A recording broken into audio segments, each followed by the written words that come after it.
জাপানে বাংলাদেশ দূতাবাস আয়োজন করে বাংলাদেশ শিক্ষার্থীদের জাপানে ভর্তির সম্ভাবনা ও চ্যালেঞ্জ শীর্ষক এক সেমিনারের।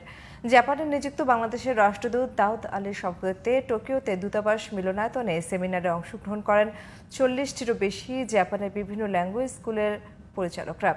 অতিথিদের মধ্যে বক্তব্য রাখেন বাংলাদেশ স্টুডেন্ট সাপোর্ট অ্যাসোসিয়েশনের জাপানের সভাপতি নাগামাস্তু ফারুক, উপদেষ্টা ডাক্তার শেখ আলিমুজ্জামান, সহ সভাপতি মফিজউদ্দিন খান, সাধারণ সম্পাদক নজরুল ইসলাম ও সাংগঠনিক সম্পাদক নাজিমুদ্দিন। সে সময় রাষ্ট্রদূত দাউদ আলী বলেন, প্রধান উপদেষ্টার পরিকল্পনা অনুযায়ী 5 বছরে লক্ষাধিক জনশক্তি বাংলাদেশ থেকে জাপানে পাঠানোর যে প্রকল্প নেওয়া হচ্ছে তা বাস্তবায়নে কাজ করছে দূতাবাস। এরই ধারাবাহিকতায় এই সেমিনারের আয়োজন করা হয়েছে।